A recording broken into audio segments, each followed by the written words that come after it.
ili kuliingiza nchi gizani, kuchoma moto vituo vya mafuta na kuchoma moto vituo vya kupigia kura kwa lengo la kuvuruga uchaguzi mkuu. Licha ya viashiria vya mtandaoni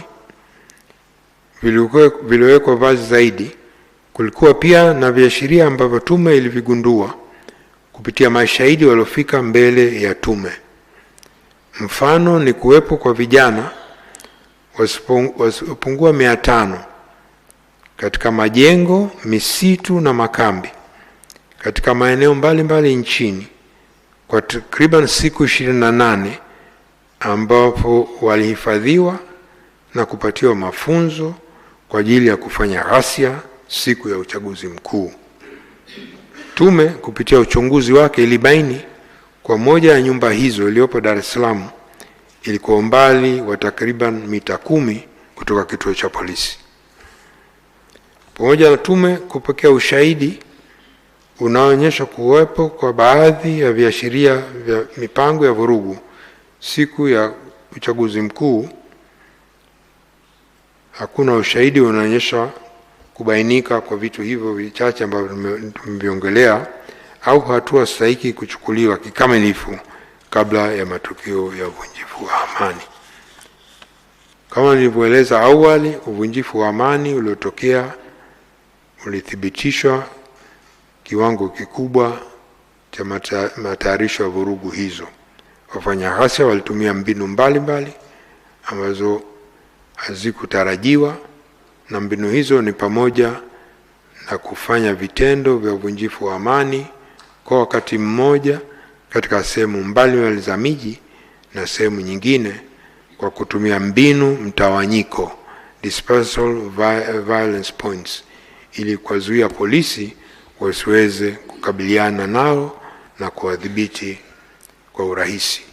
Ikumbuke pia kwa siku hiyo ya uchaguzi, polisi wengi walikuwa kwenye vituo vya kupiga kura wakilinda amani na sare tu na bila kuwa na silaha yoyote. Wananchi pia waliokuja mbele ya tume waliona ishara za vurugu zitatokea siku ya uchaguzi mkuu. Shahidi mwingine aliyofika mbele ya tume alieleza kuwa waliona ishara ya vurugu kupitia mitandao ya kijamii na wengine kutoa taarifa mbele ya tume kuhusu hofu walikuwa nayo, na kwa mfano ni hiyo. Kiongozi mmoja wa dini aliambia tume kuwa kabla ya siku ya uchaguzi mtoto wake alikuwa na taarifa kuhusu vurugu zilizokuwa zimepangwa kuzuia uchaguzi usifanyike. Aliposhinda kuwashawishi baba na mama yake wasijitokeze kupiga kura, aliwashauri kuwa angalau wasafishe vidole vyao mara tu baada ya kupiga kura, kwa kuwa wapo watu wamejipanga kukata vidole kwa hao ambao wamepiga kura. Polisi na vyombo vingine vya ulinzi na usalama katika ngazi ya taifa, mkoa na wilaya, kama walivyokuwa Watanzania wengine, walishtukizwa na hawakuwa wamejiandaa kwa kutosha kwa aina ya ghasia zilizotokea tarehe 9 Oktoba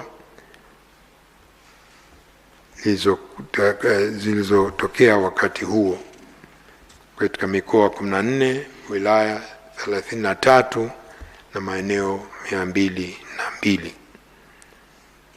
Kupitia mabaraza ya polisi, maafisa na wakaguzi na askari polisi walipata fursa ya kueleza tume namna ghasia zimekuwa kubwa na hatarishi kwa maisha yao wao binafsi, lakini pia wafanya ghasia kutumia mbinu na silaha mbalimbali kukabiliana na askari. Askari mmoja alithibitisha kwa jeshi la polisi alikutegemea aina, ukubwa na usambaaji wa vurugu zilizotokea siku na baada ya uchaguzi mkuu. Mmoja alieleza, tulijipanga kwa maandamano yaliyotokea ni mkusanyiko. Afisa mwingine wa vyombo vya ulinzi na usalama alieleza kuwa tulijipanga kwa maandamano yalitokea ni uyoga nchi nzima. Kuhusu hatua zilizochukuliwa, Mheshimiwa Rais, baadhi ya kamati za mikoa zilijulisha tume kupitia taarifa zao kuhusu hatua mbalimbali walizochukua kudhibiti matishio ya uvunjifu wa amani. Mfano ni kamati ya usalama ya mkoa wa Katavi. Katika taarifa yake imeeleza kwa baada ya kuanza kuona viashiria vya kuwepo kwa ghasia wakati wa uchaguzi, iliimarisha mikakati ya ufuatiliaji na taarifa za kiintelijensia na kuzifanya kazi kwa haraka. Aidha, kamati ya mkoa na kamati ya wilaya za usalama zilianza kufanya vikao vya pamoja ambao katika kipindi hicho zilikutana mara 11.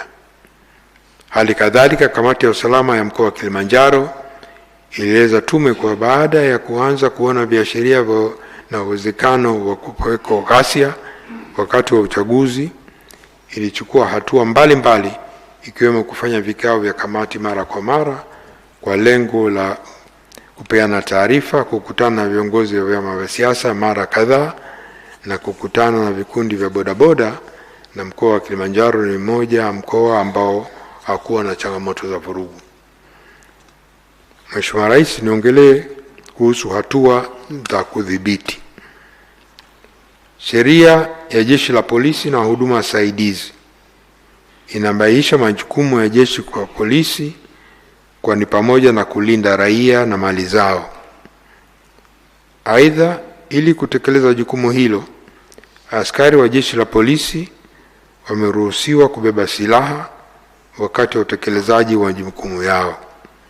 Hata hivyo, ruhusa ya kubeba silaha inayotolewa chini ya sheria hiyo sio ruhusa ya moja kwa moja ya matumizi ya silaha hizo. Matumizi ya silaha yanapaswa kuzingatia misingi ya sheria na miongozo mbalimbali kuhusu matumizi ya silaha za moto. Na kifungu 19 kifungu kidogo cha kwanza kinaainisha masharti na mazingira ambayo silaha za moto dhidi ya binadamu zinaweza kutumika.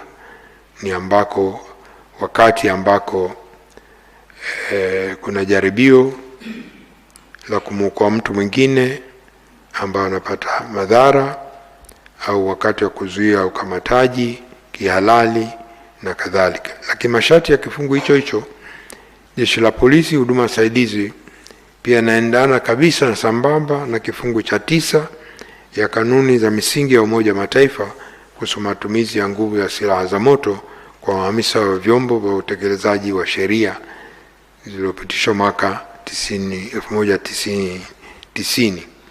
Kwa hiyo sheria yetu ni sambamba tu kabisa na kanuni ya msingi ya Umoja wa Mataifa.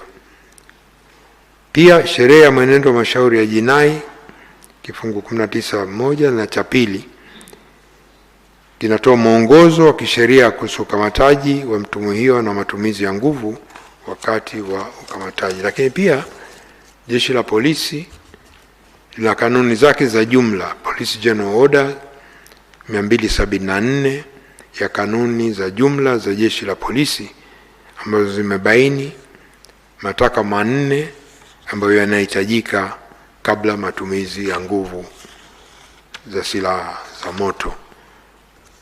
Na hayo manne ni sawa tu kabisa na masharti ya kimataifa na masharti ya kikanda. La kwanza ni swala la uwiano wa proportionality, yani matumizi ya nguvu lazima yawiane na tishio. Kadri upinzani unavyoongezeka kuanzia ilani inayotolewa, udhibiti mkali, udhibiti hatarishi, na mwisho kiwango cha nguvu, ndio hicho cha kutumia nguvu za mwisho. 2 ni uhalali. Uhalali wa matumizi ya nguvu unatokana na kufuata mamlaka na taratibu zilizowekwa kisheria. Kwa mujibu wa kanuni hiyo ya jumla Jeshi la Polisi PGO 274 kifungu 4 kisoma pamoja na sheria za mwenendo wa mashauri ya jinai na kanuni za adhabu zinaweka uhalali wa jeshi la polisi kutumia nguvu panapohitajika kufanya ghasia. Kwa hiyo principle ya legality ipo Tanzania tayari kisheria. Tatu ni swala la uwajibikaji. Askari anapozingatia misingi ya matumizi ya silaha anawajibika binafsi, personal accountability. Kila afisa au polisi anawajibika binafsi kwa matumizi yoyote ya sofa ya silaha ziliko chini ya uangalizi na udhibiti wake.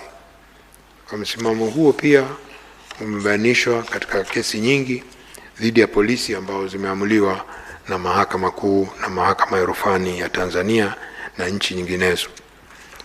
La mwisho ni swala la ulazima, necessity. Polisi wanaweza tu kutumia nguvu pale ambapo ni lazima kabisa kufanya hivyo. It was strictly necessary kufanya hivyo ili kudhibiti hali kulingana na hizo kanuni nilizozungumza. Tume pia ilizingatia misingi ya mwongozo wa matumizi ya nguvu, use of force compendium, ambayo pia imebainishwa kwenye kanuni za polisi. Ilichambua ushahidi kuhusu matumizi ya nguvu katika maeneo mbalimbali na kubaini kuwa hatua za matumizi ya nguvu zilitofautiana katika eneo moja na eneo jingine. Yapo maeneo ambayo hatua ya kwanza ya uwepo wa askari ilizoesha kuzuia ghasia kuendelea. Ile ndi level ya kwanza ambayo polisi tu kwa sura yake na nguo alizovaa inasambaza makundi yalokusanyika. Lakini hapo pia maeneo mengine kutokana na kiwango cha tishio kwa uhai wa askari au raia wengine ililazimu kutumia hatua nyingine zile za juu, na ziko hatua 6. Mfano, kituo cha polisi cha Salasala Dar es Salaam. Mmoja ya askari aliyekuwa katika kituo hicho alieleza kuwa walikuja kituoni hapo, walivamiwa na kundi la watu zaidi ya 150 wakiwa na silaha za jadi ikiwemo mapanga, mishale, mikuki na madumu ya mafuta ya petroli, na kutokana na hali hiyo walilazimika kutumia mabomu ya machozi na baadaye kuamua kukimbia baada ya kuzidiwa nguvu. Shahidi mwingine kutoka kituo cha Nyamagana Mwanza alieleza hali ilivyokuwa eneo la stendi kuu ya mabasi ya mwendo ya kwenda Nyegezi, ambapo kundi la watu 300 au 400 walikuwa na silaha za jadi ikiwemo sime, nondo, marungu, wakiwa wanafanya ghasia kwenda moja na kuchoma moto mali za watu. Kutokana na hali hiyo walilazimika kutumia mabomu ya machozi, na hadi ilipozidi kuwa mbaya ya hatari walazimika kutumia silaha za moto. Kwa mujibu wa ushahidi huyo, katika tukio hilo askari walikuwa 9 dhidi ya kikundi cha wafanya ghasia 400. Askari mwingine kutoka kikosi cha kutuliza ghasia Mwanza alieleza pia kuwa siku hiyo Oktoba saa 7 mchana wakiwa katika eneo karibu na benki ya CRDB na NMB Buzwelo, askari polisi walikuwa wakiwaokoa askari wengine na walilazimika kutumia mabomu ya machozi ili kuwatawanya wafanya ghasia na kuokoa askari wenzao walikuwa katika hali mbaya.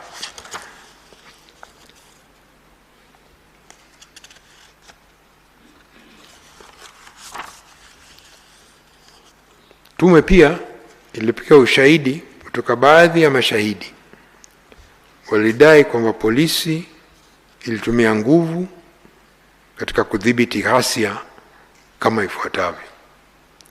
Tarehe 30 Oktoba 2020, mkazi wa Mombo Songwe anasema kwa majira ya mchana alikuwa kisimani anachota maji na mtoto wake. Walisikia mlio wa mabomu, kawa anakimbia akiwa amebeba mtoto. Mtoto alidondoka chini baada ya kupigwa risasi kichwani.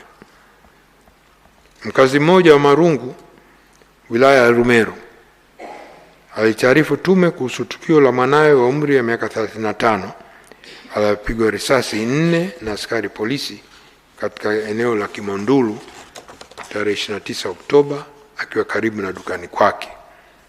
Karibu wa maelezo ya shahidi mwingine, mashahidi huyo, mwanawe alipigwa risasi ya mgongoni akaanguka chini, kisha askari walimfuata na kumpiga risasi 3 mgongoni na kumvunja mifupa miwili, uti wa mgongo na nyingine chini ya moyo, na hivyo imeshindikana kuitoa. Kwa sasa mwanawe anaendelea na matibabu hospitali moja ya rufani.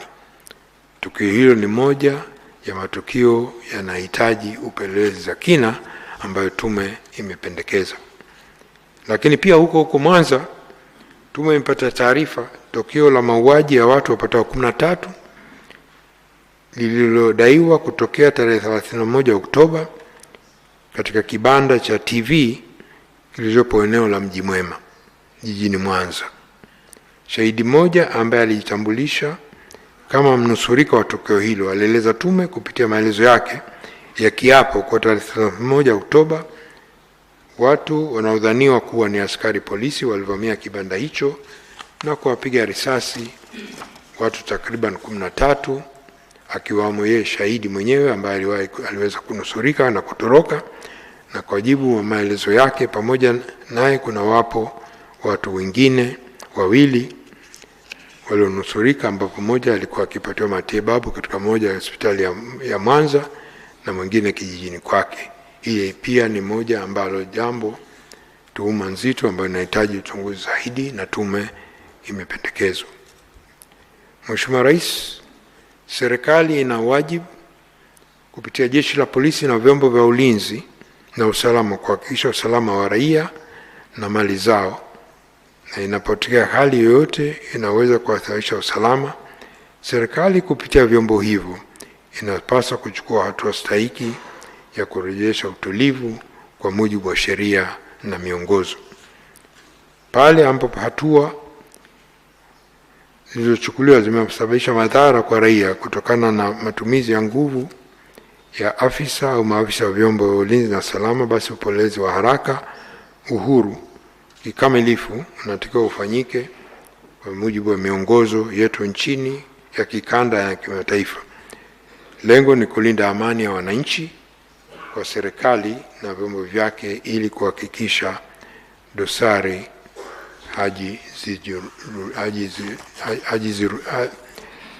hazijirudii.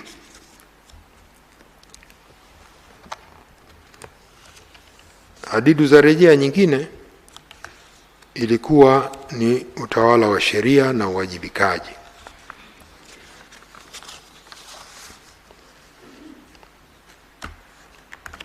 Lakini kuja nijenge daraja, Mheshimiwa Rais, katika hatua zilizochukuliwa na uwajibikaji ambayo nitalizungumzia sasa hivi.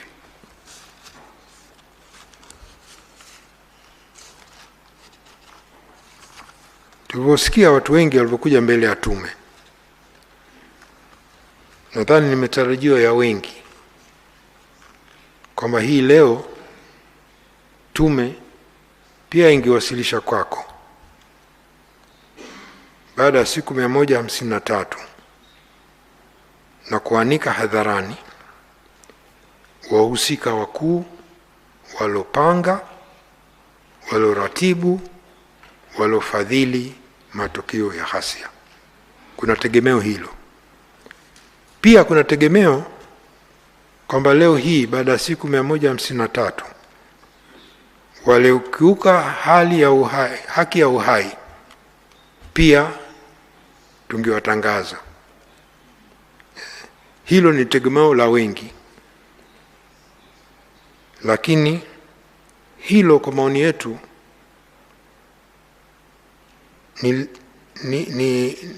tunaita ni sio la wakati, kwa mambo mawili matatu. Tume hii ni tume ya kutafuta hoja, fact finding. Tume ya kutafuta hoja, fact finding. Pili, mamlaka ya kushughulikia masuala ya jinai au madai zinabaki pale pale, hazikubadilishwa na tukio.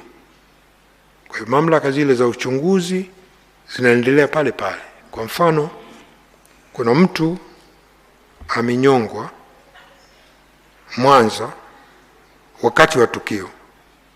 Hiyo ni jambo ambayo jeshi la polisi linashughulikia. Kwa hiyo vitu havisimami shauri ya tume. Kama uhalifu umetendeka, unaendelea.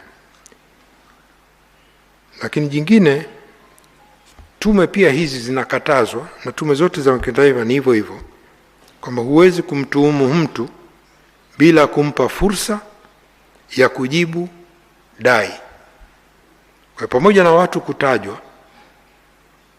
mbele ya tume, mpaka waitwe, wahojiwe, ili umpe haki yake. Usipompa haki yake, hiyo kesi yako ikienda mahakamani lazima itafutwa, kwa sababu sisi, tofauti na nchi nyingine, haki ya kumpa mtu kumsikiliza ni ya kikatiba, sio ya sheria. Kwa lazima kabla hujamhukumu, hujasema kwamba huyu anahusika. Kwa hiyo tume hizi hazihitaji jina. Lakini la mwisho ambalo watu wanataka kwamba matukio yote ya Tanzania, Mheshimiwa Rais, tuyaweke kwenye mizani moja. Tumesema matukio 202, eneo 202. Sasa eneo moja Kinondoni. Kinondoni kuna matukio ngapi? Siku moja 29, wakati mmoja, saa moja, matukio 8.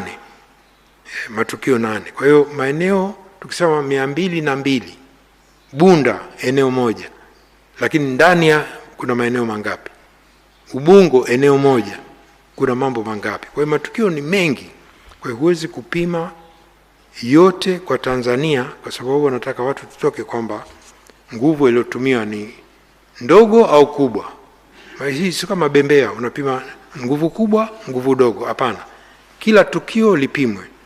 Kwa hiyo tukio la ghasia la matumizi ya silaha za moto, kwa mfano, lililosababisha kifo cha moto stendi ya shule Kibamba Ubungo, Dar es Salaam, na mazingira yake na yote yaliyotokea hapo siku hiyo, hayawezi kupimwa na ghasia zilizotokea na kusababisha kifo cha raia aliyepigwa risasi mtaa wa Kilimanjaro, Tegeta Ubungo, licha ya ghasia iliyotokea na kusababisha kifo cha raia Tegeta au Usalama Road, kaya ya Bunju Kinondoni, Dar es Salaam. Hivyo hivyo, haya yote huwezi kuyapima na ghasia iliyosababisha kifo cha mwanakijiji kijiji cha Gitiro, Tarime, Mara. Kila mmoja ipime kadri ya tukio lilivyotoka na tuhuma zilizotolewa wakati huo.